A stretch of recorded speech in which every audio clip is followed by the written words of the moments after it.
নমস্কার, আমি মেঘ আর তোমরা শুনছো সারপ্রাইজিং টেলস। সারপ্রাইজিং টেলসের সমস্ত গল্প শুনতে এখনই সাবস্ক্রাইব করো আমাদের ইউটিউব চ্যানেল। পাশে থাকা বেল আইকন প্রেস করতে ভুলো না কিন্তু। তোমাদের জন্য আজকের গল্প লেখিকা অনন্যা দেবরায়ের কলমে পুরনো চন্দ্রের নরপিশাচ। গল্পের সূত্রধার এবং গল্প পাঠে আমি মেঘ। তাহলে চলো শুরু করা যাক আজকের গল্প।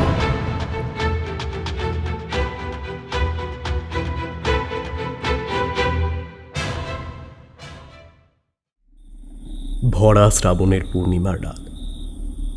নিশুতি আকাশের বুকে গোলাকার চাঁদটা আজ অস্পষ্ট। কুচকুচে কালো মেঘে ঢেকে আছে চাঁদের অর্ধেকটা, যেন গ্রহণের রাতে ক্রুদ্ধ ক্ষুধার্থ রাহু গিলে ফেলেছে তাকে। খানিকক্ষণ আগেই মুষলধারে বৃষ্টি হয়ে গেছে। এখন অবশ্য বাড়িধারা বন্ধ হলেও প্রকৃতিতে একটা তীব্র স্যাঁতস্যাঁতে ভাব। বৃষ্টি স্নাত গাছগুলোর পাতা চুঁইয়ে টুপটাপ করে ইতস্ততভাবে গড়িয়ে পড়ছে বৃষ্টির জল।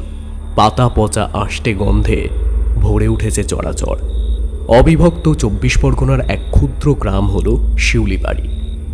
গুটি কয়েক চাষা, গোয়ালা আর কুমোর পরিবার নিয়েই সেখানে মূলত গড়ে উঠেছে গ্রামটা। লোকবসতি তেমন একটা নেই গ্রামে, তবে শান্তি আছে। সকলে মিলেমিশে একাত্মভাবে থাকে সেখানে। অথচ সকলের অলক্ষ্যে এই গ্রামেই বহুকাল ধরে নিশ্চিন্তে লালিত হচ্ছিল এক নরপিশাচের প্রাণভোমরা।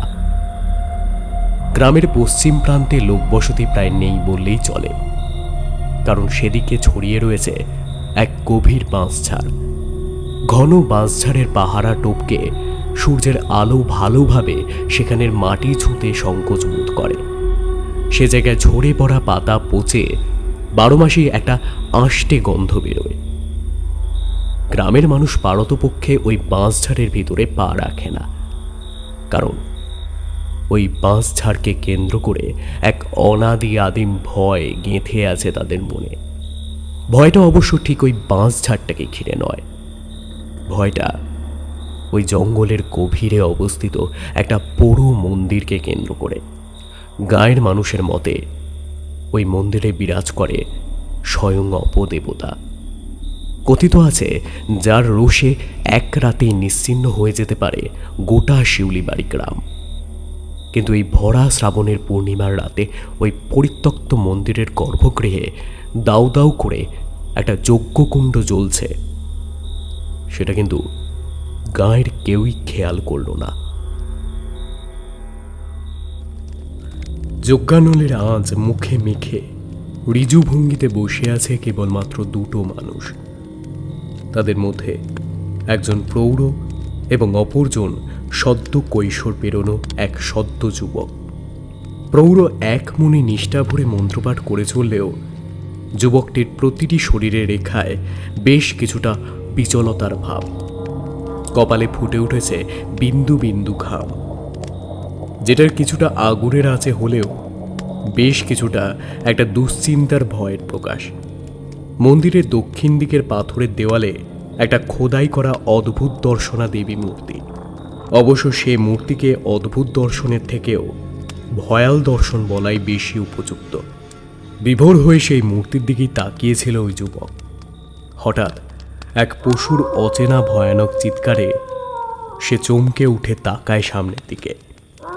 সেই প্রৌঢ় ততক্ষণে মন্ত্রপাঠ থামিয়ে দিয়েছেন। মুখ তুলে তিনি একবার আকাশের দিকে তাকান। মন্দিরের জরাজীর্ণ ছাদের বড় বড় ফাটলের ফাঁক দিয়ে গোলাকার চাঁদটা উঁকি দিচ্ছে এতক্ষণে।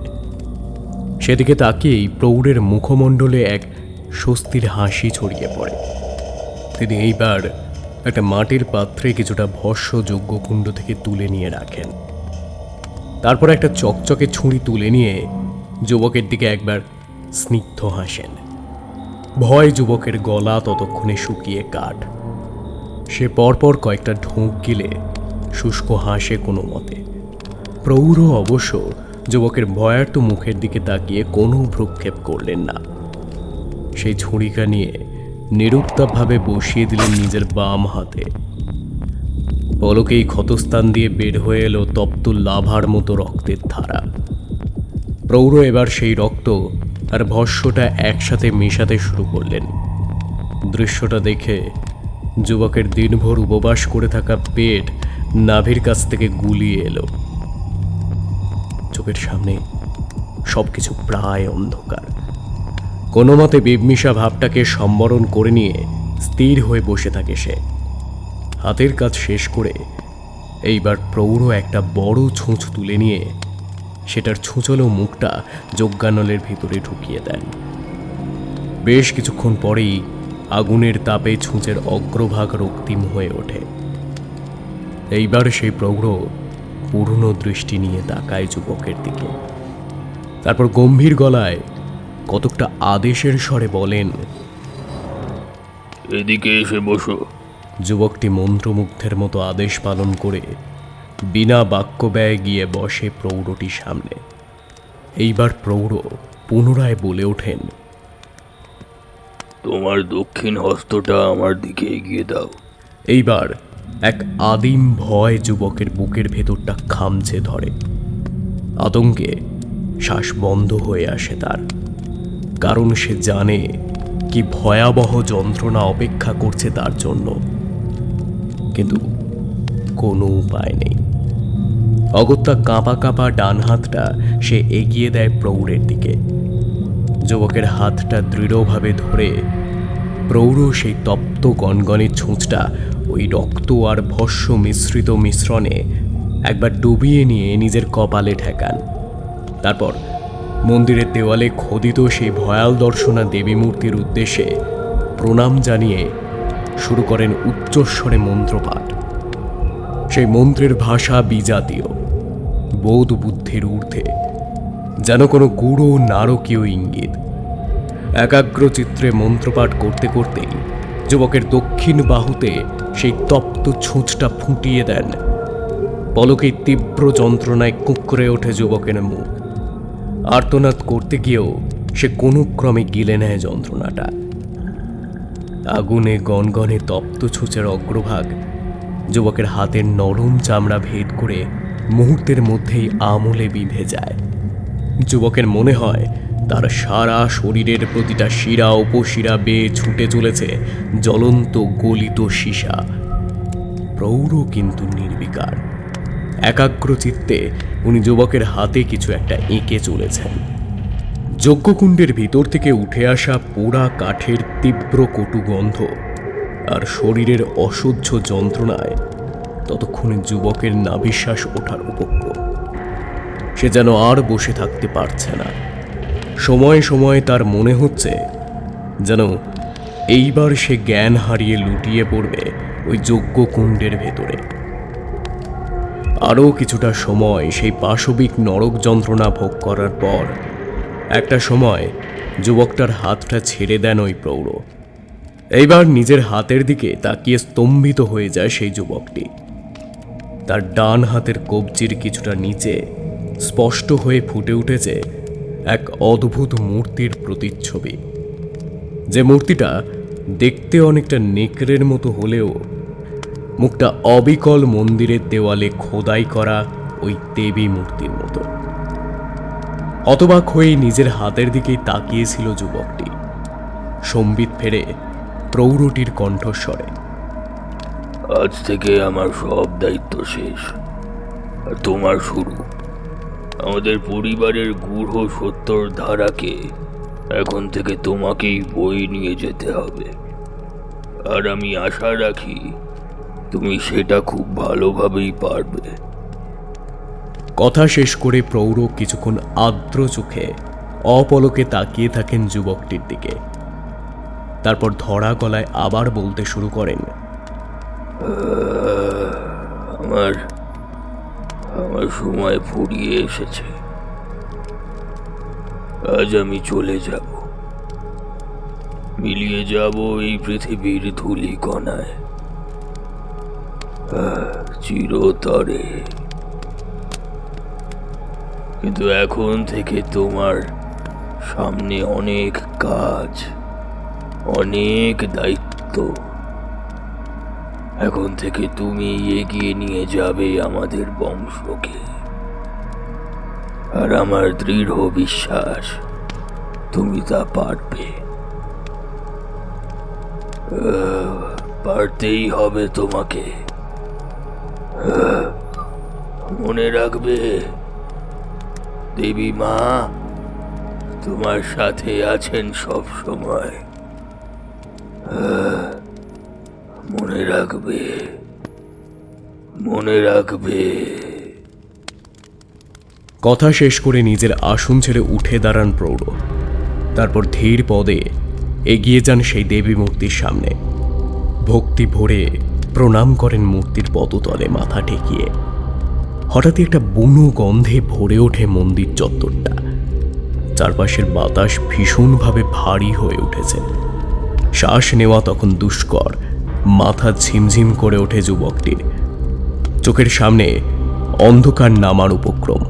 কিন্তু এই অবস্থাতেও যুবকটি খেয়াল করে প্রৌঢ়টির শরীর বদলাতে শুরু করেছে। চোখের পলকে একটা বিকট আকৃতির নেকড়েতে রূপান্তরিত হয়ে যায় প্রৌঢ়টির দেহ। সেই নেকড়ের হিংস্র দৃষ্টি মন্দিরের এই ম্লান আলোতেও ভীষণভাবে স্পষ্ট। তার দুটি সূচালো দুটি সদন্ত দিয়ে গড়িয়ে পড়ছে ফোঁটা ফোঁটা রক্ত। আচমকাই আকাশের দিকে মুখ তুলে তীক্ষ্ণ চিৎকার করে ওঠে জন্তুটা। তারপর যুবকটি বিস্ফারিত চোখের সামনেই সেই ভয়ানক জন্তুটার দেহটা গুঁড়ো গুঁড়ো হয়ে ঝরে পড়তে শুরু করে দেবী মূর্তির সামনে।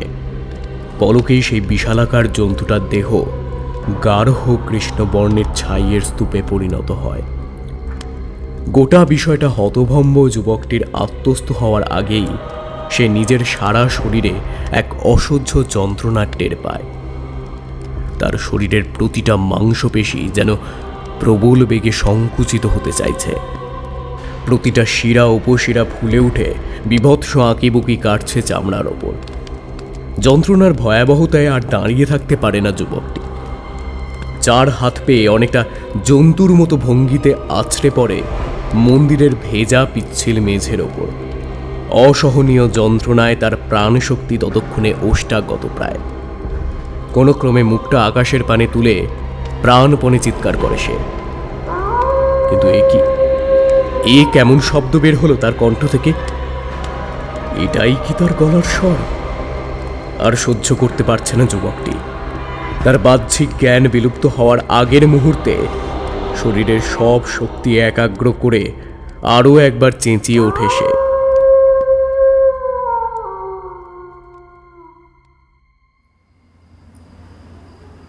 দুক্রোশ দূরের হাট থেকে ফিরতে আজ বেশ খানিক দেরি হয়ে গেছে হরিহরের।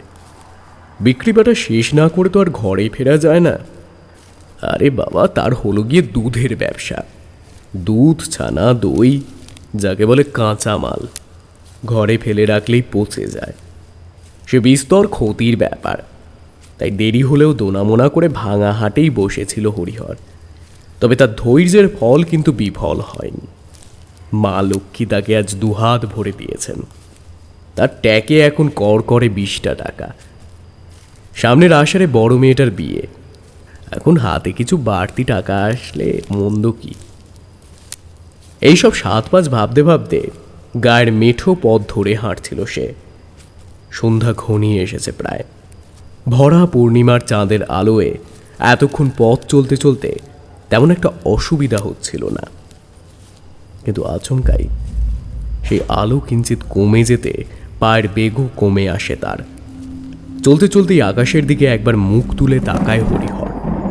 আকাশের উত্তর পশ্চিম কোণে স্বয়ং বিভীষিকার ন্যায় কালো মেঘ জমেছে।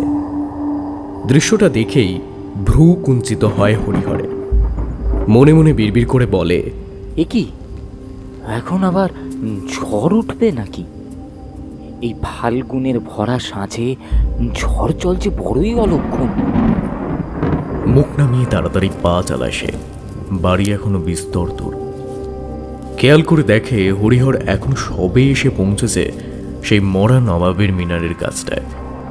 হরিহরদের শিউলিবাড়ি গ্রামের আশেপাশে কোশমিনকালেও কোনো মুসলিমদের বাস না থাকলেও এই মিনারটা অনাদিকাল থেকে এখানে দাঁড়িয়ে আছে। কেন তা ঈশ্বরই জানেন। তবে এই গাঁয়ের বাইরে এই অ্যাক্টের জায়গাটার বেশ বদনাম। কথিত আছে ওই মিনারটা নাকি রাত বিরেতে জেগে উঠে মানুষ ধরে খায়, কারণ মাঝে মধ্যেই আশেপাশে গ্রাম থেকে দু একটা মানুষের নিখোঁজ হওয়ার সংবাদ পাওয়া গেছে। তাই নেহাত দরকার না হলে এই পথ দিয়ে কেউ একটা যাতায়াত করে না। মনে মনে প্রমাদ গুণে বেশ তাড়াতাড়ি পা চালায় হরিহর, কিন্তু শেষ রক্ষা আর হয় না। খ্যাপা দানবের পদস্থলনের বেগে হুড়মুড়িয়ে নেমে আসে বৃষ্টি, সঙ্গে সঙ্গে পাগলা হাতি রোশানলের ন্যায় মত্ত বাতাস। এই দুর্যোগে পথ চলা মোটেই নিরাপদ নয়, কিন্তু এই ধুধু প্রান্তরে সে একা যাবেটাই বা কোথায়? উপায়ন্ত না পেয়ে এইবার হরিহর চোখ তুলে তাকায় ওই জরাজীর্ণ মিনারটার দিকে। সারা শরীরে ইতিহাসের শ্যাওলা মেখে স্থির হয়ে দাঁড়িয়ে আছে ওটা। সময়ের ভারে কিঞ্চিত যেন হেলে পড়েছে পাশে দাঁড়ানো গাব গাছটার দিকে। হরিহর আবার একবার সামনের দিকে তাকায়। তুমুল বৃষ্টিতে 2 হাত দূরের জিনিসও এখন অস্পষ্ট। আর উপায়ন্ত না পেয়ে মিনারটার দিকেই এগোয় সে। আসা যাওয়ার পথে মিনারটার গায়ে একটা ভগ্ন প্রায় দরজা খেয়াল করেছিল হরিহর। আজ প্রথমবার পায়ে পায়ে সেই দরজার দিকে এগোয় সে। জং ধরা বিশাল লোহার দরজাটা ঠেলে ভিতরে পা দিতেই জমাট বাঁধা অন্ধকার ঝাঁপিয়ে পড়ে হরিহরের 2 চোখে। নিরেট পাথরের তৈরি মিনারটার ভিতটা নরকের মতোই হিম শীতল। অন্ধকারে চোখ অল্প ধাতস্থ হওয়ার পর হরিহরের নজর পড়ে একটা সিঁড়ির ওপর। সেটা যেন মিনারটার পেট চিরে উঠে গেছে অতল অনন্ত অন্ধকারের রাজ্যে। সিঁড়িটার নিচের ধাপে বসে অল্প জিরিয়ে নেবে বলে সে মনস্থির করে। নিরুপায় হরিহর সাপখোপের ভয়কে কতকটা জোর করে উপেক্ষা করে সিঁড়িতে বসে পড়ে। সারাদিনের ধকলে শরীর ভেঙে পড়তে চাইছে যেন। খোলা দরজাটা দিয়ে বৃষ্টির জল মেশা ভারী বাতাস ভেসে আসছে ক্রমাগত। একঘেয়ে বসে থাকতে থাকতে নিজের অজান্তেই 2 চোখ বুজে আসে তার। ঠিক কতক্ষণ এইভাবে ঝিমিয়েছিল সে খেয়াল নেই তার। হঠাৎই এক অদ্ভুত অস্বস্তিতে চটকাটা কেটে যায় হরিহরে। টের পায় কি যেন একটা উষ্ণ তরল ঘাড় বেয়ে নেমে আসছে পিঠের দিকে। গলার কাছে আলগা করে হাত ছোঁয়াতেই চটচটে একটা তরলের অস্তিত্ব টের পায় হরিহর। অজান্তেই বুকের ভেতরটায় আতঙ্কর কামড় টের পায় সে। এক বিচিত্র আষ্টে গন্ধ বের হচ্ছে সেই উষ্ণ তরলটার থেকে। তাজা রক্তের দুর্গন্ধ চিনতে এতটুকুও ভুল হয় না হরিহরের। ভয় ভয়ে ঘাড় উঠিয়ে একবার উপর পানে তাকায়, অথচ ঘোর অন্ধকারের দৃষ্টি একেবারেই চলছে না। অগত্যা মাথা নামিয়ে খোলা দরজা দিয়ে একবার বাইরের দিকে তাকায় সে। একইভাবে অবিরাম গতিতে ঝরে চলছে বাড়িধারা। হতাশ হরিহরের নাকে এইবার এসে ধাক্কা দেয় এক বিজাতীয় বুনো বুনো গন্ধ। সে গন্ধের তীব্রতায় দম আটকে আসতে চায় হরিহরের। গন্ধের উৎস খোঁজা অসম্ভব বুঝতে পেরে হরিহর উঠে দাঁড়ায় সিঁড়ি থেকে। তার মন ততক্ষণে ভীষণভাবে কু ডাকতে শুরু করেছে। আর এক মুহূর্ত সময় নষ্ট না করে প্রায় দৌড়েই ওই মিনারের পেটের ভিতর থেকে বের হয়ে আসে হরিহর। তারপর বৃষ্টিকে অগ্রাহ্য করেই সে দৌড়তে শুরু করে গ্রামের অভিমুখে। কিছু দূর দৌড়ানোর পর আপনা হতেই থেমে যায় তার জোড়া পা। পিছন থেকে কার যেন পায়ের শব্দ ভেসে আসছে না। অন্তিম সাহসে ভর করে একবার পিছন ফিরে তাকায় হরিহর, কিন্তু বৃষ্টির ষড়যন্ত্রে চারপাশ ধূসর। অথচ বৃষ্টির অবিরাম ঝুপঝুপ শব্দকে ছাপিয়েও সেই অদৃশ্য অনুসরণকারীর পদশব্দ স্পষ্টভাবে কানে ভেসে আসছে তার। কেউ যেন তালে তালে মেপে মেপে ভারী ভারী পা ফেলে এগিয়ে আসছে তার দিকে। বৃষ্টি ভেজা কাদা মাটিতে পা বসে গেলেও প্রাণপণে ছুটতে থাকে হরিহর। হঠাৎই পাশের পাটক্ষেত থেকে তীক্ষ্ণ স্বরে ডেকে ওঠে একটা শেয়াল, কিন্তু সেই ডাকটা কানে যেতেই কাদা মাটিতে মুখ থুবড়ে পড়ে সে। ছোট থেকেই যে অগুন্তিবার শেয়ালের ডাক শুনেছে, এই ডাকটা তার মতো নয়। তবে ওটা কিসের ডাক? আচমকাই দুটো তীক্ষ্ণ হলদেটে চোখকে মৃত্যুর সারথির মতো নিজের দিকে এগিয়ে আসতে দেখে হরিহর। খানিকক্ষণ আগের মিনারের ভেতরে পাওয়া সেই বুনো বুনো গন্ধটা এখন প্রায় দ্বিগুণ হয়ে গেছে। আর বিশেষ ভাবনা চিন্তা করার সুযোগ পায় না সে। তার আগেই কয়েকটা তীক্ষ্ণ দাঁত তার ঘাড় এবং কণ্ঠনালীকে বেষ্টন করে আমূলে গেঁথে গিয়েছে। তার গলা থেকে গড়িয়ে পড়া রক্ত মিশে যেতে থাকে কাদা গোলা মাটিতে। হতভাগ্য হরিহরের অন্তিম চিৎকারটুকুও শুষে নেয় নিষ্ঠুর প্রকৃতি। মাত্র মাইলখানেক দূরে সেই বাদলা রাতে আর কেউ জানতে পারল না আবারও একটা মানুষ নিশ্চিহ্ন হয়ে গেল। পরের দিন সকালে শিউলিবাড়ি গ্রামের ছোট্ট চণ্ডীমণ্ডপটায় চোখে পড়ার মতো মানুষের ঢল নামে। গ্রামের প্রতিটা সহজ সরল মানুষের মুখে এদিন আদিম এক ভয়ের ছাপ ভীষণভাবে স্পষ্ট। বিগত 6 মাসে গ্রামের প্রায় 7 জন মানুষ নিখোঁজ হয়েছে। তারা আদপেও এখনো বেঁচে আছে কিনা, তাদের গতি হয়ে গেছে কিনা, তা স্বয়ং ঈশ্বরই জানেন। মানুষগুলো যেন বাতাসে মিলিয়ে গেছে কর্পূরের ন্যায়। প্রতিবারই তন্ন তন্ন করে সারা গাঁ খুঁজেও তাদের সামান্যটুকু চিহ্নও পাওয়া যায়নি। গত রাতে আবারও নিখোঁজ হয়েছে আরও একটা মানুষ। এই গ্রামের সম্ভ্রান্ত গোয়ালা হিসেবে হরিহর ছিল বিশেষভাবে পরিচিত। তাছাড়া সে ছিল অতিশয় ভদ্র এবং মিষ্টভাষী। এমন এক নির্বিবাদী সজ্জন মানুষের কে এমন শত্রু থাকতে পারে? আর শুধু হরিহরই বা কেন? আজ পর্যন্ত এই গ্রামের যে কটা মানুষ হারিয়ে গেছে তারা সকলেই ছিল নেহাতি ছাপোষা। কেউ তাদের গায়েব করে কী বা পাবে? গ্রামের প্রবীণ চাষা সনাতন ভয় মেশানো চিন্তিত গলায় বলে, মোড়ল মশাই, গ্রামে কেমন অনর্থ শুরু হলো বলুন দেখি একবার। এইবার তো মনে হচ্ছে যে কোনোদিন আমাদের যে কারোর উপরই এই শনি নেমে আসতে পারে। আমার কিন্তু এইবার খুব ভয় করছে। বৃদ্ধ মোড়ল পাঁচকড়ি ঘোষাল এতক্ষণ তুম্ব মুখে বসে বসে সকলের কথা শুনছিলেন।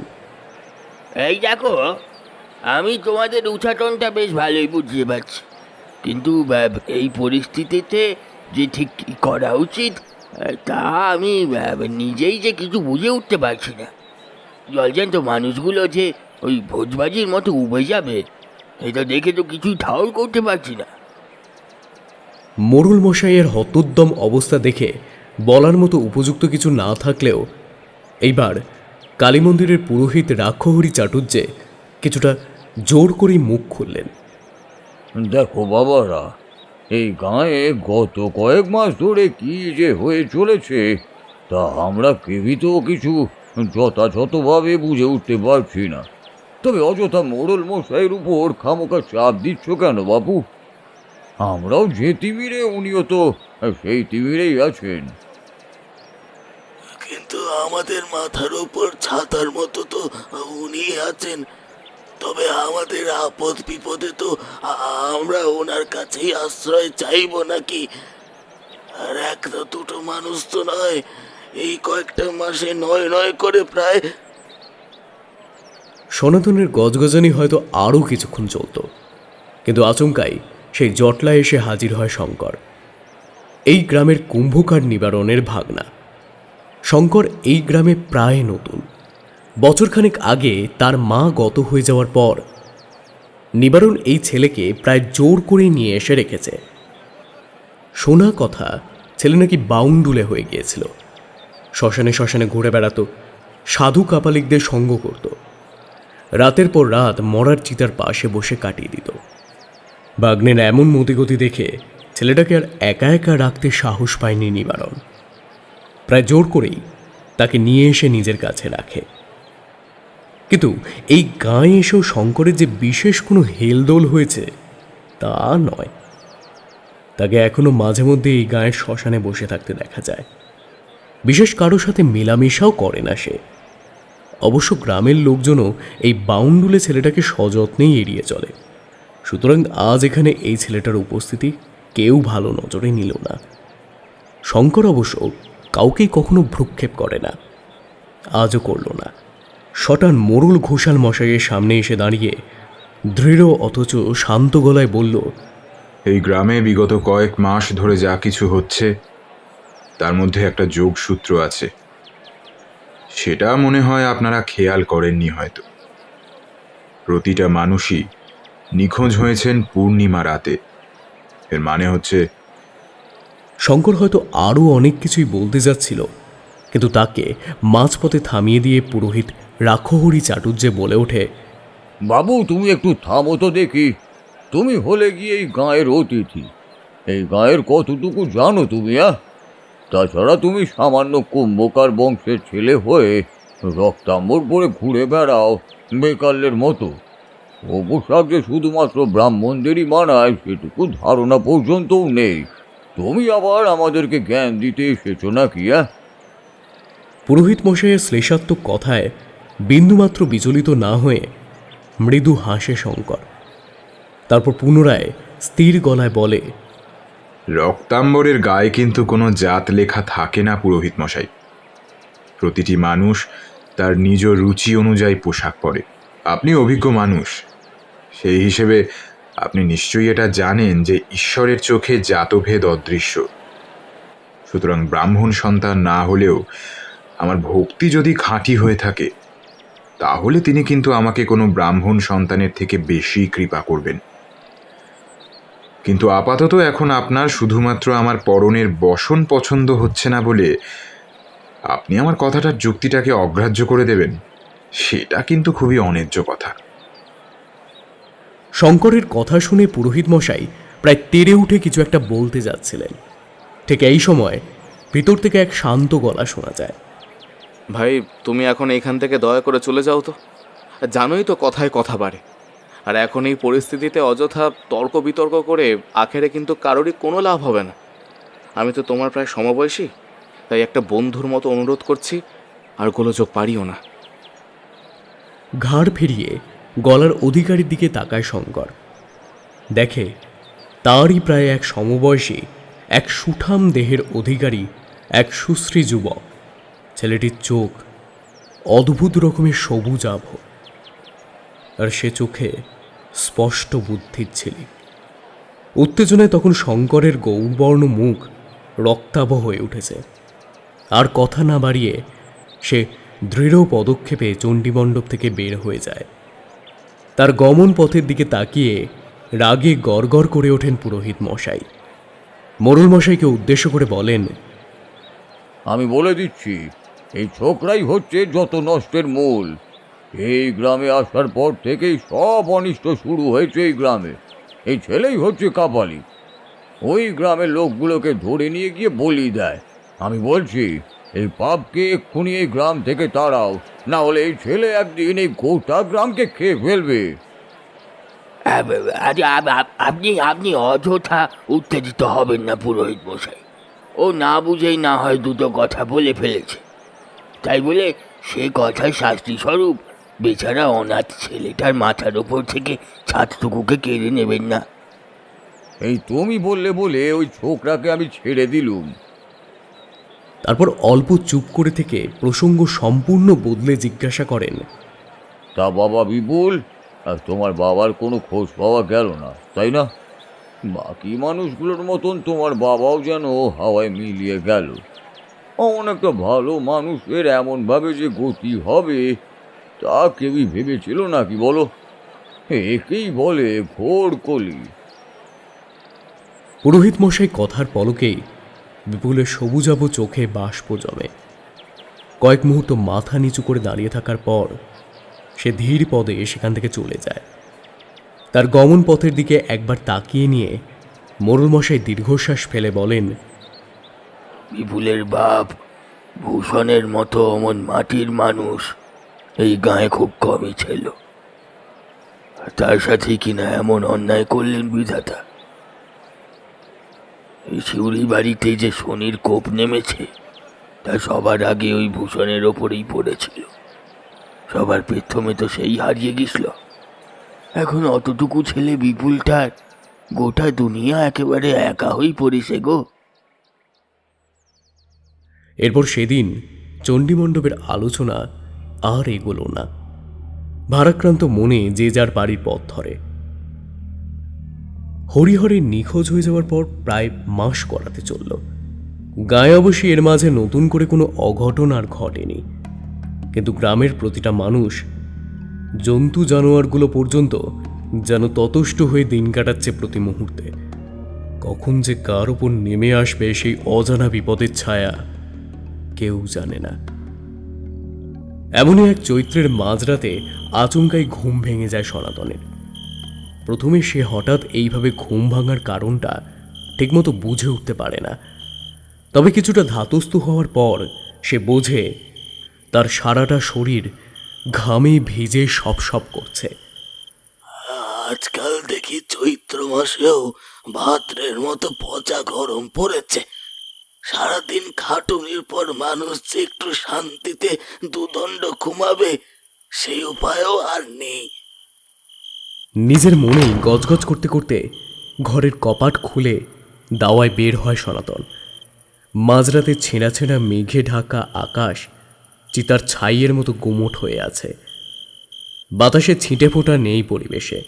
দাওয়ায় টাঙানো দড়ি থেকে গামছাখানা পিঠে ফেলে দেওয়া অন্ধকারের মধ্যেই উঠোনে নামে সনাতন। তারপর কতকটা আন্দাজেই পা ফেলে এসে দাঁড়ায় কুয়োতলায়। আজ তার বসত বাড়িখানা বেবাক খালি। বাড়ির বৌঝিরা প্রায় সকলেই নবদ্বীপ ধামে গেছে তীর্থ করতে, তাই হয়তো অকারণেই গাটা ছমছম করে ওঠে সনাতনের। কুয়োতলায় দাঁড়িয়ে সনাতন মুখ হাত ধোয়া সেরে ভিতরে যাবে, হঠাৎ তার সামনে উঠোনের কোণার দিকে ঝাঁকড়া হয়ে থাকা টগর গাছটার আড়ালে অন্ধকারে গা মিশিয়ে কে যেন চুপটি করে দাঁড়িয়ে থাকে। কে ওখানে? বেশ চমকে উঠেই চিৎকার করে ওঠে সনাতন, কিন্তু টগরতলা থেকে কোনো প্রত্যুত্তর ভেসে এলো না। বরং সনাতনের মনে হলো কে যেন ধীরে ধীরে অন্ধকারের সুযোগ নিয়ে চলে যাচ্ছে খিড়কি দরজার দিকে। চোর নয় তো? নিজের মনে মনেই বিড়বিড় করে সনাতন। তারপর একটা লাঠি জোগাড় করে পায়ে পায়ে এগিয়ে যায় খিড়কি দরজার দিকে। ততক্ষণে তার মনে বদ্ধমূল ধারণা জন্মেছে যে চোরটা তার উপস্থিতি টের পেয়ে খিড়কি দরজা খুলে পিটটান দিয়েছে নির্ঘাত।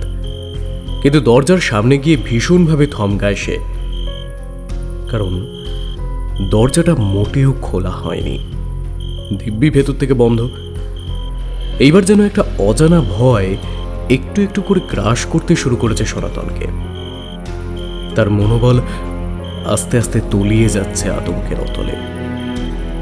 কাঁপা কাঁপা হাতে ধুতির খুঁট থেকে দেশলাই বার করে জ্বালাতে চেষ্টা করে সে, কিন্তু হাতের অনর্গল কাঁপুনির জন্যই সে আগুন হয়তো শেষ পর্যন্ত আর জ্বলে না। ঠিক তখনই সনাতনের মনে হয় একটা চার পেয়ে জন্তু যেন সেই টগরতলা থেকে প্রায় নিঃশব্দে ছুটে গেল কুয়োতলার দিকে। ব্যাপারটা দেখে ভ্রু জড়ো হয় সনাতনের। তবে কি ওটা টগর গাছের ঝোপের আড়ালে ঘাপটি মেরে বসেছিল এতক্ষণ? খিড়কির দিকে আসেইনি, কিন্তু ওইটা তো তবে মানুষ নয়। মানুষ তার খামোখা চার পায়ে কেন হাঁটতে যাবে? যাই হোক, ব্যাপারটা ভালো করে বোঝার উদ্দেশ্যে কুয়োতলার দিকে পা বাড়ায় সে। আর ঠিক তখনই তার বুকের ভেতরটা কেউ যেন খামছে ধরে। এটা কেমন ব্যাপার হলো? সনাতনের স্পষ্ট মনে আছে কিছুক্ষণ আগে সে হাত মুখ ধুচ্ছিল, তখন টগর ঝোপে যে ঘাপটি মেরে বসেছিল সেটা কোনো জন্তু ছিল না। অন্ধকার থাকলেও একটা মনুষ্য অবয়ব সনাতন দেখেছিল, কিন্তু এইমাত্র যেটা তার চোখের সামনে দিয়ে কুয়োতলার দিকে এগিয়ে গেল সেটা কিছুতেই মানুষ হতে পারে না। সেটা একটা কুকুর বা শেয়াল জাতীয় কিছু। তো হচ্ছেটা কি ব্যাপারটা? মনে প্রবল উৎকণ্ঠা নিয়ে আবার কুয়োতলার দিকে এগোয় সনাতন। সাথে সাথেই মনে হলো একটা সাদা চাদর পরা কেউ যেন টুপ করে অন্ধকারে মিশে গেল কুয়োটার ভেতরে। স্তব্ধ হয়ে দাঁড়িয়ে পড়ল সনাতন। চোখের ভুল নয়, সে স্পষ্ট দেখেছে, কিন্তু ওটা কি? হঠাৎই একটা শিরশিরানি বাতাস চেপে ধরে সনাতনকে। আতঙ্কে এইবার ছটফট করে ওঠে সে। বাতাসটা যেন অসহ্য লাগছে তার। এই বাতাস যেন পৃথিবীর বাতাস নয়। শ্বাস নিতে গেলেও বুক চেপে ধরছে তার, সাথে একটা তীব্র বুনো গন্ধে গা গুলিয়ে উঠছে তার। নিজের চিরপরিচিত বাড়ির ভিতরে আতঙ্কে নীল হয়ে দাঁড়িয়ে থাকে সনাতন। তারপর কাঁপা কাঁপা পায়ে কোনো রকমে এসে দাঁড়ায় কুয়োটার পাশে। তখন কি পড়ল কুয়োটার ভেতরে, আর কোত্থেকেই বা পড়ল? ভয় ভয়ে কুয়োটার ভেতরে একবার উঁকি দেয় সে। না, অন্ধকারে কিচ্ছু দেখা যাচ্ছে না। এইবার একটু ঝুঁকে পড়ে দেখতে চেষ্টা করে সে, আর ঠিক তখনই এক ফালি মেঘ সরে গিয়ে আকাশের বুকে জল জল করে ওঠে গোলাকার চাঁদটা। চমকে উঠে আকাশের দিকে মুখ তুলে তাকায় সনাতন। হঠাৎই বিদ্যুতের ঝলকানির মতো সনাতনের মনে পড়ে যায় আজ পূর্ণিমা। ওই দিন নিবারণ কুমোরের ভাগনারা যেন বলেছিল বিগত কয়েক মাস ধরে এই গায়ে প্রত্যেকটা পূর্ণিমার রাতেই একটা করে মানুষ হারিয়ে যায়। হঠাৎই সনাতনের অন্তরাত্মা জানান দেয় বড্ড ভুল হয়ে গেছে তার, হয়তো ভীষণ দেরিও করে ফেলেছে সে। কারণ ঠিক তখনই সনাতনের ঠিক পেছনেই বিকট স্বরে ডেকে ওঠে একটা জন্তু মানব। ওই কর্কশ ডাকটা কোনোভাবেই শেয়াল কুকুরের নয়, আর এটাই হয়তো ছিল সনাতনের শেষ ভাবনা। কারণ তার পরক্ষণে দুটো তীক্ষ্ণ দাঁত আমলে বিঁধে যায় সনাতনের গলার পাশের নরম চামড়ায়। সে রাতে সনাতন চেয়েছিল বুক ফাটা অন্তিম চিৎকারটা গায়ের ঘুমিয়ে থাকা মানুষগুলোর কান পর্যন্ত পৌঁছে দিতে, কিন্তু না, তার আগেই মৃত্যুর শীতলতা তার কণ্ঠস্বরকে বোবা করে দিয়েছিল। পরদিন বেশ বেলা করেই ভজামুদি এসে দাঁড়ায় সনাতনের ভিটে বাড়িটার সামনে। সনাতনের মেজ ছেলেটার সাথে নিজের কনিষ্ঠ কন্যাটির বিয়ে দেওয়ার বাসনা ভজহরির। গিন্নি এটা নিয়ে অনেকদিন ধরেই তার কানের পাশে জ্ঞান জ্ঞান করছিল, কিন্তু সেই প্রস্তাবখানা সনাতনের সামনে আর পেশ করা হয়ে ওঠেনি ভজামুদির। আসলে তারা সমাজে সনাতনদের পাল্টি ঘর হলেও অর্থনৈতিক দিক থেকে ভজহরি সনাতনদের থেকে বেশ খানিকটাই পিছিয়ে আছে। সনাতনরা হলো এই গাঁয়ের সম্ভ্রান্ত চাষি পরিবার। তাদের বিঘে বিঘে জমি সবসময় ফসলের ভারে সবুজ হয়েই থাকে, তাছাড়া গোলা ভরা শস্য। এমন ঘরে বিয়ে হলে মেয়ে তার সুখেই থাকবে। অথচ সমস্যা হলো সনাতনের গৃহিণী আবার বড়ই মুখরা। ভজামতি প্রস্তাব শুনে শটান নাকচ করে দেওয়ার সম্ভাবনা প্রবল, কিন্তু ভজহরি শুনেছে সনাতনের পরিবার তীর্থ করতে গেছে, সুতরাং এই সুযোগ। সনাতন লোক ভালো, নরম মন, হাতে পায়ে ধরলে সে এই বিয়েতে রাজি না হয়ে থাকতে পারবে না। আর সনাতন একবার কথা দিয়ে ফেললে ওর গৃহিণীও এই প্রস্তাবে যদি নাকচ করে তাহলেও খুব একটা যায় আসবে না। যদি সব ঠিকঠাক থাকে তাহলে সামনের আষাঢ়ে এই শুভ কাজটা সেরে ফেলবে ভজহরি। সেই হিসেবে আজ কাকভোর থেকে উঠে সদরপানে দাঁড়িয়েছিল ভজামুদি, কারণ তার ভিটের সামনে দিয়ে রোজ ভোরে নিজের ক্ষেতের দিকে যায় সনাতন। কিন্তু আজ সূর্যের আঁচ গনগনে হয়ে যাওয়ার পরেও সনাতনের দেখা পেল না ভজহরি। অগত্যা কোনো উপায়ন্তর না দেখে নিজের বড় ছেলে রমাপতিকে দোকানে বসিয়ে সে নিজেই পায়ে পায়ে এসে হাজির হয়েছে সনাতনের ভিটের সামনে। কিন্তু এই কি, এত বেলা হয়ে গেছে অথচ সনাতনের সদর যে বন্ধ, এমন তো হওয়ার কথা নয়। তবে গেল কোথায় মানুষটা? দু একবার গলা তুলে সনাতনের নাম ধরে ডাকাডাকির চেষ্টা করলেও তা বিফলে গেল। ভিটের ভেতর থেকে কোনো সদুত্তর পেল না সে। অগত্যা খানিকটা ইতস্তত হয়ে সদরটায় খানিকটা ঠেলা দেয় সে। অবাক কাণ্ড, অল্প ঠেলা দিতেই দুভাগ হয়ে খুলে যায় সদর দরজাটা। বিস্ময় আর দোটানা নিয়ে ভিতরে ঢোকে ভজহরি। অভিশপ্ত পরিত্যক্ত ভিটের মতো সনাতনের ভিটেটা বেবাক খালি, সার সার ঘর, সবকটারই কপাট ভেজানো। শুধু দাওয়ার উপর একটা ঘরের কপাট হাট করে খোলা। অপার বিস্ময়ে সে কপাট খোলা ঘরটার দিকে অল্প এগিয়ে যায় ভজামতি। উঠোনের প্রায় মধ্যিখানে একটা কুয়ো। সেটার পাশ দিয়ে ঘরের দিকে এগোনোর সময় ভজামতি পায় কি যেন একটা জড়িয়ে যায়। দৃষ্টি নামিয়ে পায়ের দিকে তাকাতেই ভজহরির হৃৎপিণ্ডটা এক লাফে বুকের খাঁচা থেকে আলজিবের পিছনে এসে ঠেকে। ভজহরির পায়ে জড়িয়ে আছে একটা লাল গামছা, অদূরে পড়ে আছে এক বাক্স দেশলাই, আর কুহুর পাড় থেকে থকথকে এক স্রোত গড়িয়ে এসে থেমেছে ভজহরির পায়ের ঠিক নিচে। ভজামতি চোখ কপালে তুলে যখন পরিমরি করে এক দৌড়ে চণ্ডীমণ্ডপে এসে পৌঁছয়, তখন সেখানেও বিশেষ জনসমাগম শুরু হয়নি। সবেমাত্র মোড়ল মশাই আয়েশ করে থেলো হুঁকোটায় মাত্র কয়েকটা টান দিয়েছেন, আর পুরোহিত মশাই গায়ের কালী মন্দিরের নিত্য পুজো সেরে একটু থিতু হয়েছেন।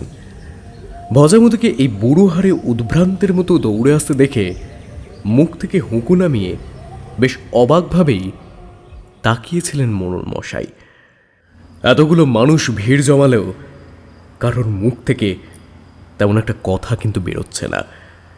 গ্রামের প্রতিটা নিরীহ মানুষের মুখে দেখা যাচ্ছে আতঙ্কের প্রকোপে তা রক্তহীন হয়ে পড়েছে। কথাটুকু বলার শক্তিও যেন কেড়ে নিয়েছে কেউ।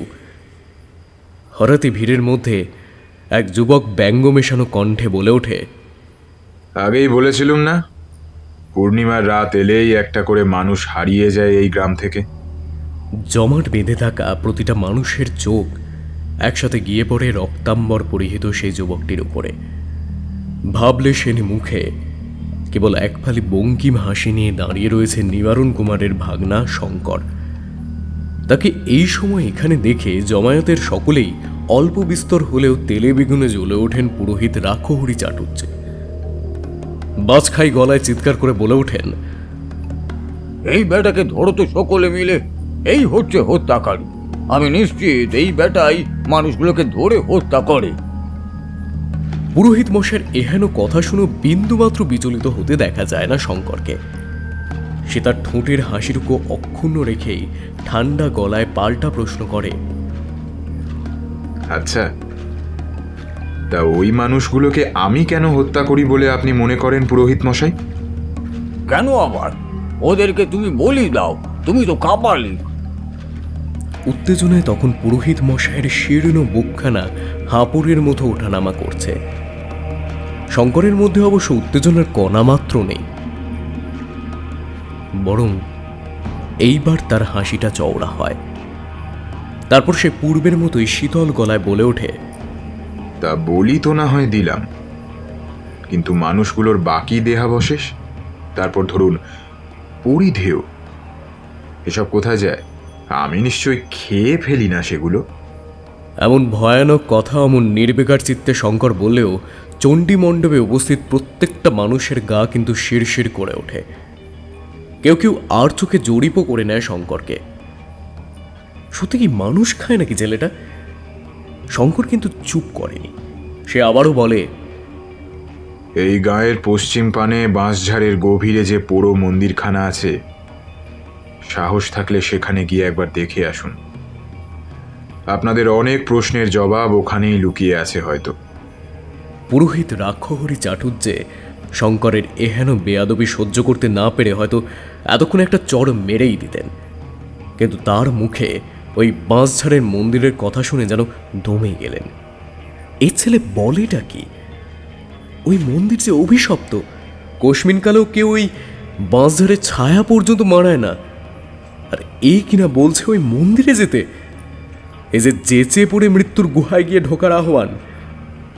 শঙ্করের কথা শুনে সকলেই যখন বিমূঢ়, তখন মোড়ল পাঁচকড়ি ঘোষাল গম্ভীর গলায় বলে ওঠেন, তুমি ওই মন্দিরে গেছিলে নাকি? শঙ্কর আগের মতোই ভাবলেশহীনভাবেই উত্তর দেয়, আপনারাও যান। এই আপনাদের চোখের সামনে যে আঁধারের পর্দাটা বিছিয়ে আছে, ওই মন্দিরে গেলে সেইটা কেটে যাবে। কথা শেষ করে আর সেখানে দাঁড়ায় না শঙ্কর। জোড়া জোড়া বিস্ময়ে বিস্ফারিত চোখের দৃষ্টিকে সম্পূর্ণ উপেক্ষা করে চণ্ডীমণ্ডপ ছেড়ে চলে যায়। শঙ্কর চলে যাওয়ার পরেও বেশ কিছুক্ষণ সবাই জড়বস্তুর ন্যায় স্থির হয়ে দাঁড়িয়েছিল। তারপর হঠাৎই যেন সম্বিত ফেরে পুরোহিত রাক্ষহরি চাটুজ্জের। তিনি ঘর ঘরে গলায় বলে ওঠেন, ওই ছোকরা, ওর জন্যই এই গাঁয়ে অপদেবতার কোপ পড়েছে। মোড়ল মশাইয়ের বিমূঢ় ভাব তখনও কিন্তু পুরোপুরিভাবে কাটেনি। তাই তিনি হয়তো পুরোহিত মশাইয়ের কথাগুলো সঠিকভাবে আত্মস্থ করতে পারলেন না। তিনি জিজ্ঞাসা করলেন, মানে ঠিক বুঝলাম না ঠাকুর মশাই। আর এতে বোঝার কি আছে আবার? এই যে জলের মতোই স্বচ্ছ। আমরা সকলে জন্মস্তক শুনে আসছি যে ওই পশ্চিমের বাঁশঝাড়ের পোড়ো মন্দিরে অপদেবতার বাস। অপদেবতার ভয় আমাদের বাপ ঠাকুরদার নিষেধাজ্ঞা ছিল যেন আমরা কেউই ভুলেও যেন ওই দিকের পানে না যাই, গেলেই সাক্ষাৎ মৃত্যু। কিন্তু এই ছেলে ওই অভিশপ্ত মন্দিরে গেছিল, আর শুধু যায়নি, ওই অপদেবতার ঘুম ভাঙিয়ে তেনাকে সাথে করে এই গায়ে নিয়ে এসেছে। এখন সেই ক্ষুধার্ত দেবতা প্রতি মাসে একটি করে মানুষকে নিজের ভোগে পরিণত করছেন। পুরোহিত মশাইয়ের এই নির্মম ব্যাখ্যা শুনে চণ্ডীমণ্ডপে উপস্থিত সকলের বুকে যেন পলকেই ভয় করে আসে এক আদিম আতঙ্ক। মোড়ল মশাইও বাকরুদ্ধ। সেই সময় ভিড়ের ভেতর থেকে সামনের দিকে এগিয়ে আসে বিপুল। তারপর তার চিরপরিচিত শান্ত গলায় বলে, একটা কথা বলার ছিল। প্রথমে ভেবেছিলাম বলার মতো গুরুত্বপূর্ণ কিছু নয়, কিন্তু এখন পুরোহিত মশাইয়ের কথা শুনে আর চুপ করে থাকতে পারছি না। গত রাতে আমি পাশের গাঁয়ে গেছিলাম কীর্তন শুনতে। ফিরতে বেশ রাত হয়ে গেছিল। ফেরার পথে আমি শঙ্করকে দেখতে পেয়েছিলাম। সে ওই গভীর রাতে একাকী হেঁটে কোথায় যেন যাচ্ছিল। কোথায়? মোড়ল মশাইয়ের প্রশ্নটা ওনার উত্তেজিত শ্বাস প্রশ্বাসের মধ্যে হারিয়ে যায়। কোথায় যাচ্ছিল সেটা তো আমি দেখিনি, তবে ওই পথ বরাবর গেলে সনাতন খুড়োর বাড়ি পাওয়া যায়। বিপুলের কথা শেষ হওয়ার আগেই উত্তেজিত পুরোহিত মশাই প্রায় চিৎকার করে বলে ওঠেন, বলেছিলুম না আমি, এখন মিলল তো? ওই ছেলেটাই এই সকল কিছুর জন্য দায়ী। ও মোড়ল, তাড়াও তাড়াও, ওই পাপকে এই গাঁ থেকে যত তাড়াতাড়ি পারো তাড়াও। আচ্ছা আচ্ছা আচ্ছা, সেই না হয় হবে ঠাকুর মশাই। আপনি বরং একটু শান্ত হন দেখি। এই বয়সে এত উত্তেজিত হলে আপনার শরীর খারাপ করবে যে। পুরোহিত চাটুর্যে মশাইকে কোনো মতে শান্ত করার চেষ্টা করে বিপুল। তারপর মোড়ল মশাইয়ের উদ্দেশ্যে বলে, আমি বলি কি, মা বাপ মরা ওই ছেলেটার শেষ আশ্রয়টুকু এখনই কেড়ে নেবেন না দয়া করে। আমি মানছি যে ও এখানে আসার পর থেকেই আমাদের গাঁয়ের মৃত্যুগুলো শুরু হয়েছে, কিন্তু হতেও তো পারে বিষয়টা নেহাতি কাকতালীয়। আমি গত রাতে ওকে সনাতন খুড়োর ভিটের পানে হেঁটে যেতে দেখেছি বটে, কিন্তু সে যে ওখানেই গেছিল একথা তো নিশ্চিত করে বলতে পারি না। তাই বলি কি, খামোখা সন্দেহের বশে বেচারাকে এত বড় শাস্তি এখনই দেবেন না। পরে যদি তেমন কিছু আমরা বুঝতে পারি, তখন না হয় অবস্থা বুঝে ব্যবস্থা নেওয়া যাবে। বিপুলের কথা শেষ হওয়ার পর কিছুক্ষণ চুপ করে বসে থাকেন মোড়ল মশাই। তারপর এক গভীর দীর্ঘশ্বাস ছেড়ে বলেন, দেখো বাবা বিপুল, দেখো, তোমার বয়স কম হলেও বিদ্যে বুদ্ধি তো আর কম নয়। তুমি হলে গিয়ে এই গায়ের পাঠশালার পণ্ডিত। তাছাড়া বিচক্ষণতা যে তোমার বেশ প্রবল সে আমি বুঝি। এইবার তোমার মুখ চেয়ে এই অসভ্য ছেলেটাকে আমি মাফ করে দিল, কিন্তু এইবারই শেষবার। মোড়ল মশাইয়ের কথায় বিপুলের মুখে স্মিত হাসি ফুটে ওঠে। সে রাতের মতো আর কথাবার্তা বিশেষ এগোয় না। অদেখা মৃত্যু ভয় কাতর গায়ের মানুষগুলো যে যার ঘরে গিয়ে দৌড় এঁটে দেয়। সনাতনের মৃত্যুর বেশ কয়েকদিন পর এক সকালে বিশেষ এক দরকারে সদরে যাচ্ছিল বিপুল। সদরে যাওয়ার পথটা গায়ের পশ্চিম প্রান্তে বিভীষিকার ন্যায় দাঁড়িয়ে থাকা সে কুখ্যাত বাঁশঝাড়ের পাশ বরাবর মরা সাপের ন্যায় এঁকে বেঁকে এগিয়ে গেছে। আনমনেই হাঁটছিল বিপুল। হঠাৎই ঝরে পড়া ভেজা পাতার ওপর মচমচ শব্দে থমকে দাঁড়ায় সে। শব্দটা আসছে বাঁশঝাড়ের ভেতর থেকে। কেউ যেন পচা পাতা মারিয়ে হেঁটে আসছে। শব্দের উৎস পথের দিকে উৎসুক হয়ে তাকায় বিপুল। কয়েক মুহূর্ত পরেই তার বিস্মিত দৃষ্টি ভেদ করে বাঁশঝাড় থেকে বের হয়ে আসে এক রক্তাম্বর পরিহিত যুবক। বিপুল চিনতে পারে ও শঙ্করও বিপুলকে দেখে চিনতে পেরেছিল, কিন্তু অগ্রাহ্য করে পাশ কাটিয়ে চলে যাচ্ছিল। বিপুলই আটকায় তাকে, জিজ্ঞেস করে, তুমি তো জানো যে এই বাঁশঝাড়ে ঢোকা মানা, তাও কেন এসেছো? হ্যাঁ, এমনি। বেপরোয়াভাবে উত্তর দেয় শঙ্কর। এমনি বললেই তো হবে না ভাই। এই গ্রামের নিয়মই হচ্ছে যেন কেউ ওই বাঁশ বন বা তার ভিতরের মন্দিরের দিকে না যায়।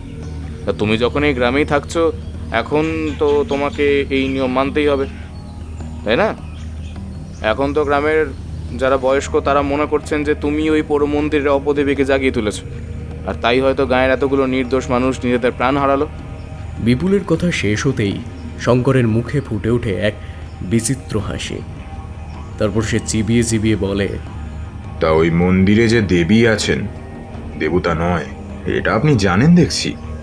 শঙ্করের কথায় এইবার রীতিমতো থমকায় বিপুল। বুঝতে পারে এই শঙ্কর ছেলেটি হচ্ছে অসম্ভব ধূর্ত। নিজেকে সামনে নিয়ে বিপুল নিজের সপ্রতিভ ভাব বজায় রেখেই জবাব দেয়, আমার বাবা বলেছিলেন, আরও বলেছিলেন যে ওই দেবী আমাদের পরিচিত পরিসরের কোনো দেবী নয়, তাই আমি যেন কখনো ওই মন্দিরে না যাই।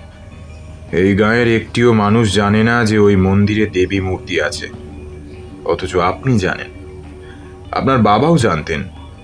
এটা বড়ই আশ্চর্যের বিষয় কিনা? শঙ্করের তির্যক কথায় এইবার মনে মনে বেশ ক্রুদ্ধ হয় বিপুল। তবুও নিজেকে সংযত রেখেই শান্তভাবে জবাব দেয়, আমার বাবা খুবই পণ্ডিত মানুষ ছিলেন। তিনি এমন অনেক কিছু জানতেন যা এই গ্রামের মানুষরা জানে না। আর শোনো, তোমার সাথে অযথা তর্ক করার মতো ইচ্ছে আমার নেই। যেগুলো বললাম সেটা মনে রেখো, তাতে এই গ্রামের মানুষের মঙ্গল, আর তোমারও। বিপুল হয়তো আরও কিছু বলতো, কিন্তু ঠিক তখনই এক অপ্রত্যাশিত প্রশ্ন করে শঙ্কর। আপনার চোখের রংটা কেমন যেন অদ্ভুত, এমন সবুজ চোখ আমি আগে কখনো দেখিনি। আপনার বাবার চোখেও কি এমন সবুজাভই ছিল?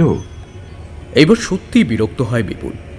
সে বুঝতে পারে যে শঙ্কর ভীষণই গোঁয়ার প্রকৃতির যুবক।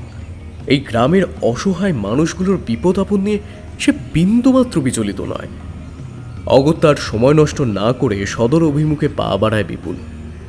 কিন্তু আবার বাদ সাধে শঙ্কর। পিছু ডেকে বলে, এই গায়ে মাঝে মধ্যেই এক নেকড়ের ডাক শোনা যায়, বিশেষ করে পূর্ণিমার গভীর রাতগুলোতে। আপনি শুনেছেন?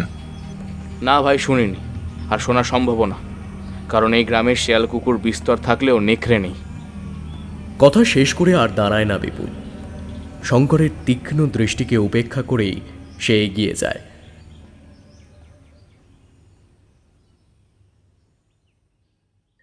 উক্ত ঘটনার দু এক পরের রাত। বৈশাখের হাঁসফাঁস গরমে কিছুতে ঘুম আসছে না বিপুলের। তাছাড়া তার মন মেজাজটাও ইদানিংকালে বেশ ভালো নেই। নিজের মাকে তার মনেই পড়ে না। বাবার মুখে শুনেছিল সে তার জন্মের আগেই গত হয়েছিল। সেই হিসেবে জ্ঞান হওয়া স্তক বাবাই তার জগৎ। আর সেই বাবাই কিনা এক রাতে হঠাৎ করে হাওয়ায় মিলিয়ে গেলেন। আজকাল বড্ড একা হয়ে পড়েছে বিপুল। ভার হয়ে আসা বুক নিয়ে তক্তপোষ ছেড়ে উঠে পড়ে সে। বেজানো কপাট খুলে বাইরে এসে দাঁড়ায়। রাত এখন প্রায় দ্বীপ্রহর হতে চলল। গোটা শিউলিবাড়ি গ্রামখানা নিদ্রার আচ্ছাদনে মৃতপথ। বাড়ির সামনে মেঠো পথ ধরে এলোমেলো হাঁটতে থাকে বিপুল। ভরা বৈশাখের মৃদুমন্দ বাতাস পাকা আম কাঁঠালের গন্ধে মাতাল। নির্জন পথে একাকী হাঁটতে মন্দ লাগছে না বিপুলের। হঠাৎই সামনে কিছু দূরে এক ছায়ামূর্তিকে দেখে বেশ অবাক হয় সে। এত রাতে কে যায়? আকাশে চাঁদের আলো থাকলেও এতটা দূর থেকে সেই ছায়ামূর্তিকে চিনতে পারে না সে। হাঁটার গতি কিছুটা বাড়িয়ে সেই ছায়ামূর্তির কিছুটা কাছাকাছি গিয়ে পড়ে বিপুল। এতক্ষণে মানুষটাকে চিনতে পেরেছে সে। এ হচ্ছে রামেশ্বর, মোড়ল পাঁচকড়ি ঘোষালের ছেলে। রামেশ্বর বরাবরই ডান পিটে গোছে। ভয় ডর বলে কিছুই তার নেই। চেহারাখানও বেশ তাগড়াই। নিত্যদিন ডন বৈঠক দেয় সে। বিপুল বুঝতে পারে রামেশ্বর তার এই বেপরোয়া স্বভাবের জন্যই গ্রামের এই বর্তমান পরিস্থিতিকে অগ্রাহ্য করে মাঝরাতে রাস্তায় বের হওয়ার সাহস দেখিয়েছে। বিপুলের না হয় সংসারের আগপিছু কেউ নেই, তার কিছু হয়ে গেলে কারোরই কিছু যাবে আসবে না। কিন্তু এই ছেলেটার তো সব আছে, বাপ মা স্ত্রী সন্তান, তাদের কথা একটাবার পর্যন্ত ভাবলে না? 7-5 ভাবনায় হয়তো কিছুটা অন্যমনস্ক হয়ে গেছিল বিপুল। হঠাৎই পালবাড়ির আমবাগানের দিকে নজর যেতেই থমকায় সে। অন্ধকারে মিশে কে যেন একটা দাঁড়িয়েছে মেঠো পথের ধার ঘেঁষে। সেই ছায়ামূর্তির অবয়ব এক ঝলক দেখে চিনতে পারে বিপুল, এই যে সেই শঙ্কর। এই মুহূর্তে শঙ্করের লক্ষ্য যে রামেশ্বর, এটা বুঝতে বিন্দুমাত্র সময় লাগে না তার। তবে কি আজ শঙ্কর রামেশ্বরকে মেরে ফেলতে চায়? কিন্তু চোখের সামনে এত বড় একটা অন্যায় দেখে কিছু করতে পারবে না বিপুল। মুহূর্ত কাল সময় নষ্ট করে না বিপুল। তার নিজের যা হয় হোক, রামেশ্বরকে তার বাঁচাতেই হবে। হাঁটার গতি দ্বিগুণ বাড়িয়ে রামেশ্বরের কাছাকাছি গিয়ে ইচ্ছে করেই বেশ জোরে ডাক দেয় বিপুল। রামেশ্বর, এত রাতে কোথা হতে ফিরছো ভাই? অপ্রত্যাশিতভাবে নিজের নাম শুনে চমকে উঠে পিছন ফিরে তাকায় রামেশ্বর। তার ডাকাবুকো মুখেও তখন তীব্র আতঙ্কের সুস্পষ্ট অভিব্যক্তি। তবে পিছনে বিপুলকে দাঁড়িয়ে থাকতে দেখে এইবার একটু আশ্বস্ত হয় রামেশ্বর। অপ্রস্তুত হাসি এসে বলে, ওই পুপ্পারের পালাগান শুনতে গিয়ে দেরি হয়ে গেল দাদা। খুবই অন্যায় করেছো ভাই। এখন গায়ের অবস্থা তো তুমি জানোই। এত রাত করা তোমার মোটেও উচিত হয়নি। চলো, তোমাকে বাড়ি পর্যন্ত এগিয়ে দিই, চলো। কথার ফাঁকেই বিপুল আর চোখে লক্ষ্য করে সেই ছায়ামূর্তিটা আর সেখানে নেই, আমবাগানের মধ্যে অদৃশ্য হয়ে গেছে। রামেশ্বর তার বাড়ি পৌঁছে দিয়ে ফেরার পথে দুই ভ্রুর মাঝে একটা গভীর ভাঁজ পড়ে বিপুলের। আজ তো পূর্ণিমা নয়, তবে আজ কেন শঙ্কর রামেশ্বরকে শেষ করে দিতে চাইছিল? তবে কি এখন থেকে রোজ রাতে এই গায়ের ওপর মৃত্যুর থাবা নেমে আসতে চলেছে? দিন কতক পরে এক গভীর রাত্রে ঘুমটা ভেঙে যায় রামেশ্বরের। প্রথমটায় ঘুমের রেশ পুরোপুরিভাবে কাটে না। প্রথমটায় সে বুঝতে পারে না তার ঠিক কী কারণে ঘুম ভেঙেছে, কিন্তু কয়েক মুহূর্ত পরেই একটা ডাক শুনতে পায় রামেশ্বর। কেউ যেন বাইরে থেকে তার নাম ধরে ডাকছে। বেশ অবাক হয় রামেশ্বর, এত রাতে কে ডাকছে তাকে? আজ এমনিতেই তার বাড়ি বেশ খালি। স্ত্রী করুণাময়ী ছেলেকে নিয়ে গেছে বাপের বাড়ি, সাথে গেছে রামেশ্বরের ছোট ভাই বোন দুটিও। বাড়িতে আজ কেবল সে আর তার বাবা মা। তবে কি বাবা ডাকছেন? চিন্তাভাবনার মধ্যেই আবার ডাকটা পায় সে। কেউ যেন খুব নিচু গলায় তার নাম ধরে ডাকছে, কিন্তু গলার স্বরটা তো বাবার নয়। এইবার একটু অস্বস্তি হয় রামেশ্বরের। তক্তপোষের ওপর উঠে বসে সে সাড়া দিয়ে বলে ওঠে, কে ডাকে? পরক্ষণেই বাইরে থেকে ভেসে আসে সেই কণ্ঠস্বর, ভাই, আমি বিপুল, একটিবার বাইরে এসো, তোমার বাবার যে বড় বিপদ। বাবার বিপদ? সে কেমন কথা? ধর্মর করে ঘর ছেড়ে বাইরে উঠানে এসে দাঁড়ায় সে। আলো আঁধারিতে উঠানের কোনায় কে যেন একটা দাঁড়িয়ে আছে। রামেশ্বরকে দেখতে পেয়েই সেই ছায়ামূর্তি বলে ওঠে, চুপচাপ আমার সাথে এসো ভাই, এখনই লোক ডাকাডাকি দরকার নেই। হতভম্ব রামেশ্বর কিছু না বুঝতে পেরে সেই ছায়ামূর্তিকে চুপচাপ অনুসরণ করতে শুরু করে।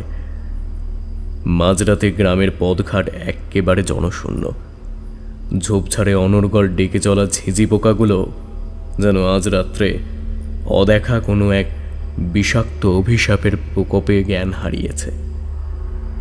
চারপাশে গভীর নিস্তব্ধতার ষড়যন্ত্রে একটা শুকনো পাতা ঝরে পড়ার শব্দ বুকের মধ্যে দামামার মতো বাজছে। এইভাবে কতক্ষণ হেঁটেছে সে, তা খেয়াল নেই রামেশ্বরের। সম্বিত ফেরে পায়ের নিচে নরম আর ভেজা ভেজা কিছু স্পর্শ পাওয়ার পর গোড়ালি ডোবা কাদা গোলা জলের ভেতর দিয়ে সে হেঁটে চলেছে। কেমন যেন একটা আঁশটে গন্ধ সেই জলে। কোথাও কচুরিপানা জমাট বেঁধে আছে, কোথাও বা শুকনো ডাঙা। জায়গাটা চিনতে পারে রামেশ্বর। এটা তো তাদের গাঁয়ের বাইরে অবস্থিত শ্মশানের পাশের মরা বাঁউটা।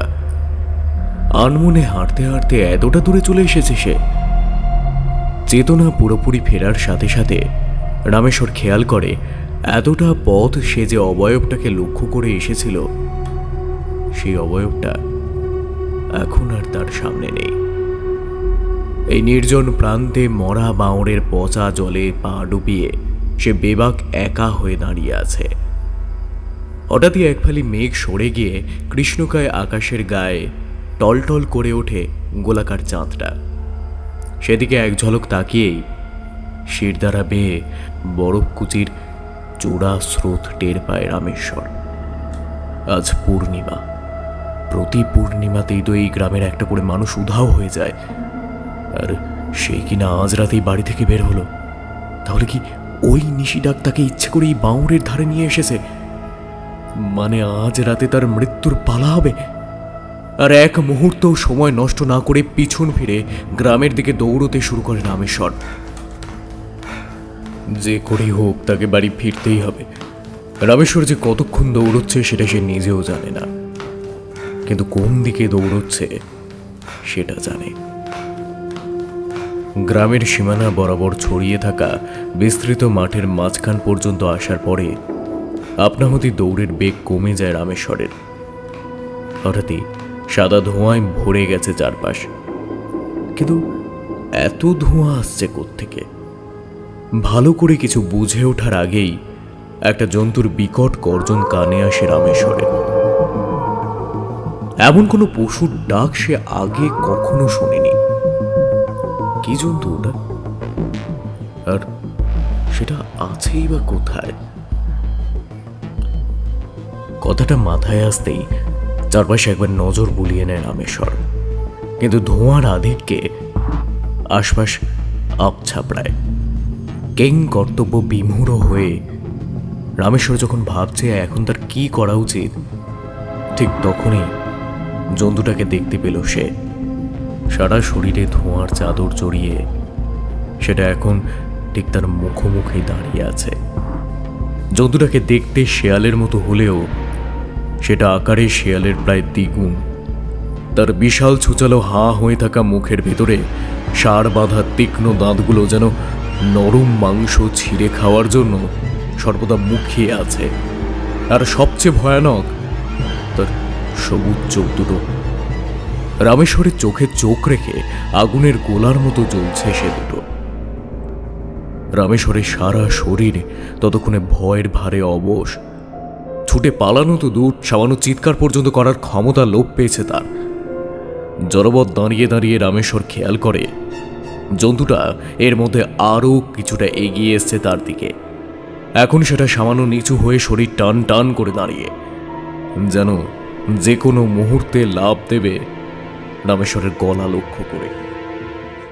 কিন্তু শেষ পর্যন্ত আর লাফ দেওয়া হয়ে ওঠে না জন্তুটার, কারণ হঠাৎই এক তীক্ষ্ণ বর্ষা এসে বিঁধে যায় জন্তুটার পিছনে পায়ের দিকে।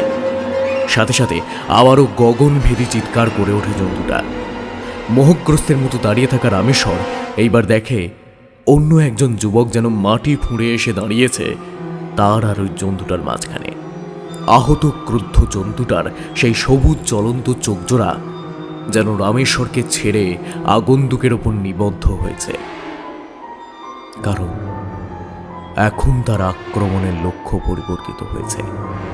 পলকের মধ্যেই এক বিশাল লাফে জন্তুরা ঝাঁপিয়ে পড়তে চায় আগন্তুকের ওপর। এইবার যেন এক ঝটকায় সম্বিত ফেরে রামেশ্বরের। যে আগন্তুক তার প্রাণ বাঁচিয়েছে তারই প্রাণ এখন বিশেষ সংকটে। এইটা বোঝার সাথে সাথেই সে প্রাণপণে চিৎকার করে দৌড়তে শুরু করে বাড়ির অভিমুখে। যে করে হোক তাকে লোক জড়ো করতেই হবে। রামেশ্বরের একার পক্ষে ওই দানবটার সাথে লড়াই করা কোনোভাবেই সম্ভব নয়। পূর্ণিমার রাতের আতঙ্কের কারণেই হয়তো গ্রামবাসীরা সেই রাতে অল্প বিস্তর সজাগই ছিল। রামেশ্বরের চিৎকারে প্রায় সকলেই হুড়মুড়িয়ে বের হয়ে আসে বাড়ি থেকে। তারা যখন লাঠি বল্লম হাতে রামেশ্বরের সাথে সীমানার মাঠের কাছে পৌঁছয়, তখন চারপাশ ভয়ানক রকমের শান্ত। না কোনো জন্তুর গর্জন নেই, না কোনো মানুষের শব্দ। বুকটা ধক করে ওঠে রামেশ্বরের।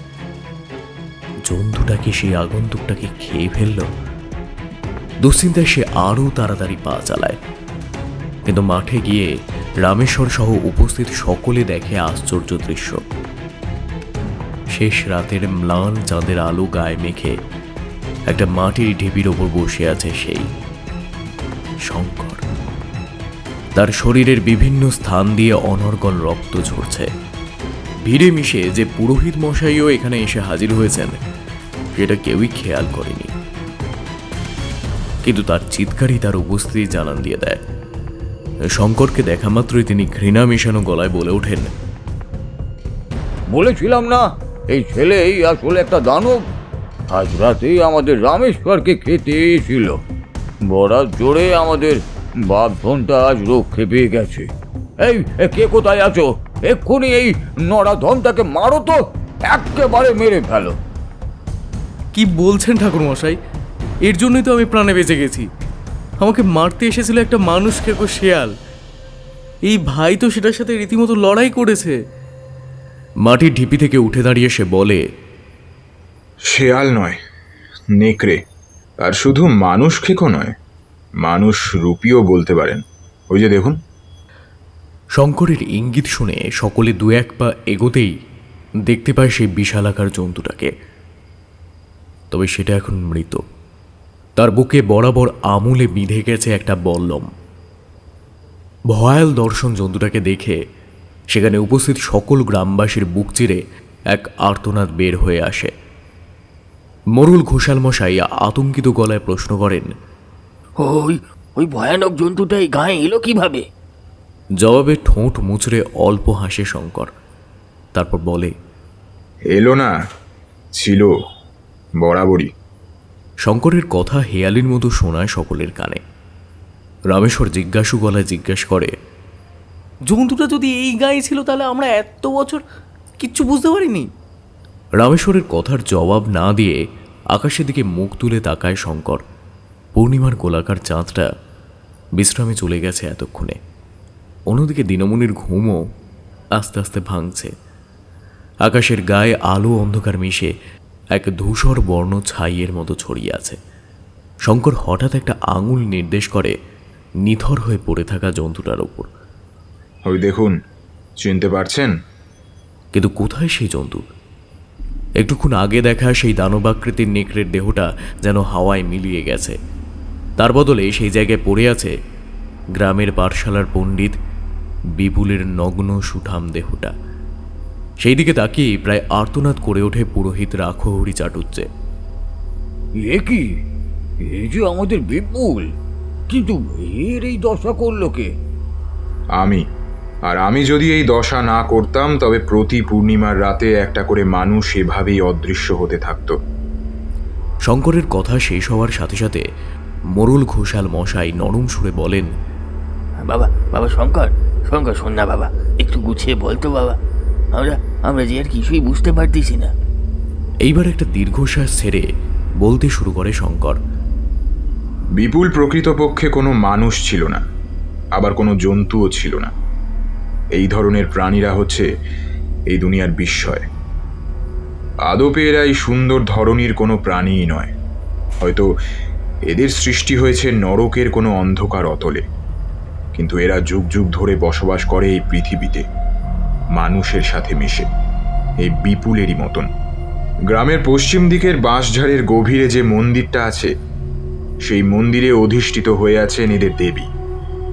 সেই দেবীও হয়তো কোনো নরকের অগ্নি থেকেই সৃষ্ট, কোনো অপদেবী। এই শিউলিবাড়ি গ্রামে এই পরিবার বহু যুগ ধরেই মানুষের সঙ্গে মিশেছিল বলেই আমার ধারণা।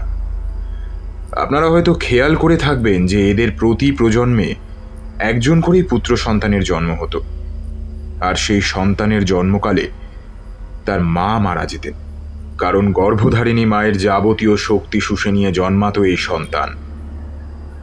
মানুষের দেহের যাবতীয় বৈশিষ্ট্য তারা তাদের মায়ের থেকে পেত, আর তাদের অন্তরে বসবাসকারী দানবীয় স্বভাব আর বৈশিষ্ট্য অবশ্যই বংশ পরম্পরায় বয়ে আসতো তাদের জনকের কাছ থেকে। আর পেত এই অদ্ভুত সবুজ চোখ, কারণ এরা সারাটা শরীর মানুষের মোড়কে মুড়িয়ে ফেলতে পারলেও চোখের মণি দুটোকে কিন্তু লুকোতে পারত না। আমার বিশ্বাস এর বাবার কিংবা তার বাবার চোখেও এমনই সবুজ ছিল। শঙ্করের কথা শুনে ভয় ভয় আর চোখে পুরোহিত মশাইয়ের দিকে তাকান মোড়ল মশাই। কারণ কথাটা মিথ্যে নয়। এই বিপুলের বাপ ভূষণের চোখও এমনই সবুজ ছিল। অল্প চুপ করে থাকার পর আবার বলতে শুরু করে শঙ্কর। এইবার আসি বিপুলের কথায়। আমার জ্ঞান অনুযায়ী জন্মের সাথে সাথে এদের মধ্যে ওই নারকীয় নেকড়ের লক্ষণ অল্প বিস্তর থাকলেও সেগুলো থাকে সূক্ষ্ম রূপে, তাই সাদা চোখে তা ধরা পড়ে না। আর 5টা শিশুর মতনই তারা বড় হয়, কিন্তু একটা নির্দিষ্ট বয়সের পর পুরোপুরিভাবে পরিণত হয় নরপিশাচে। তখন থেকেই মাসে একটা করে রাতে তারা তাদের শরীর পরিবর্তন করে নিজেদের প্রকৃত রূপে ফিরে যায়। সেই রাতগুলো হয় পূর্ণিমার রাত। চাঁদের সাথে অনাদিকাল থেকেই এদের সম্পর্ক খুব গভীর। সেই সব রাতে এরা একটা করে মানুষ শিকার করে, শুষে খায় তাদের সর্বস্ব রক্ত। এদের 1 মাসের খোরাক। বাকি মৃতদেহ নিয়ে এদের বিন্দুমাত্র আগ্রহ থাকে না।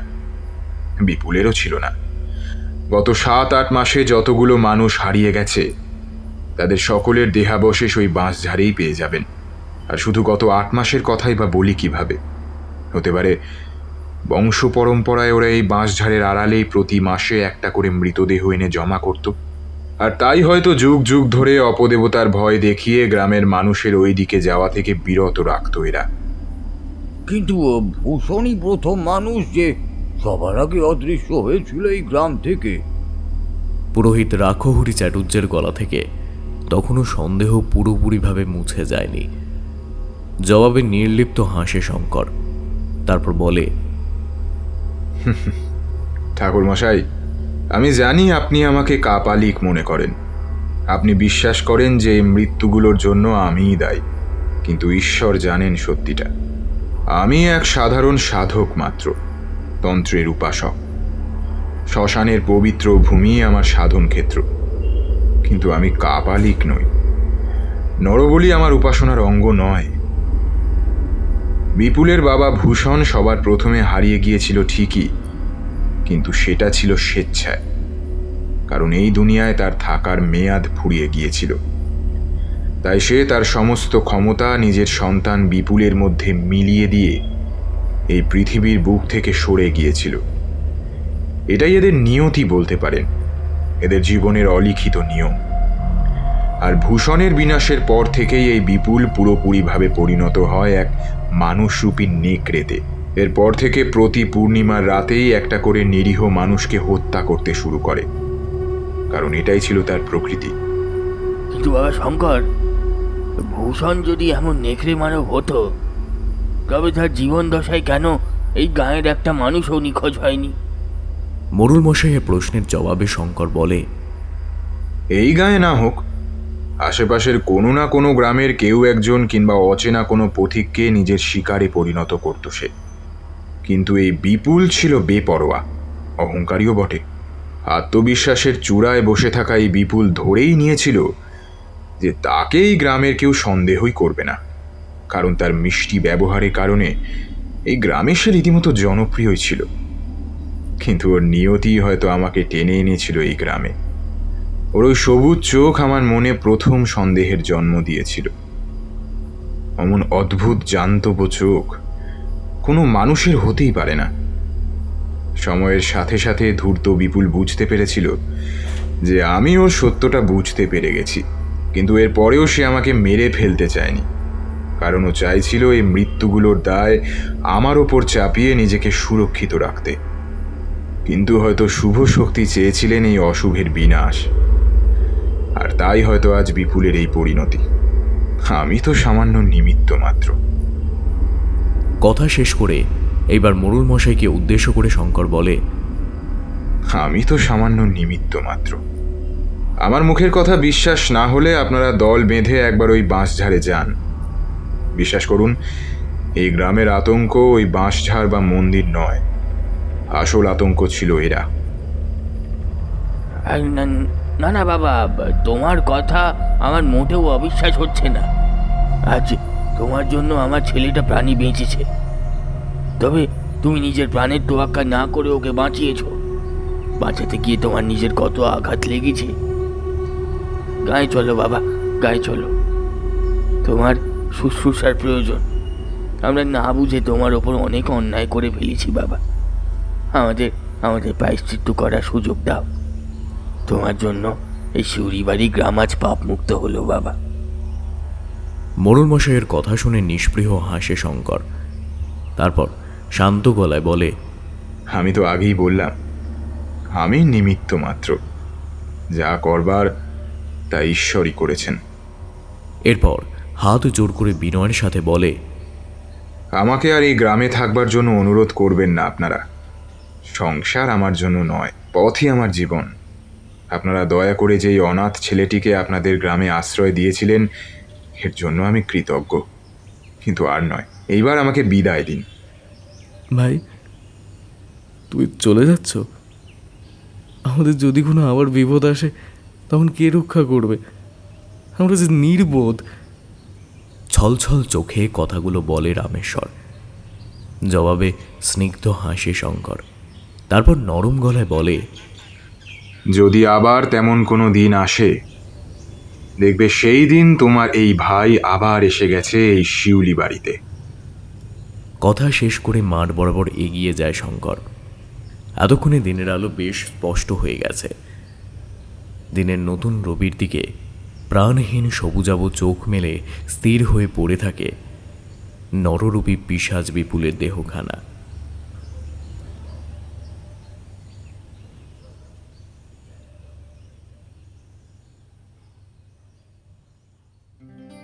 কেমন লাগলো আজকের গল্প জানাতে ভুলো না কমেন্ট বক্সে। তাহলে আজকের মতো আসি, দেখা হবে অন্য কোনো গল্পে। ততক্ষণের জন্য ভালো থেকো, গল্পে থেকো। Good night.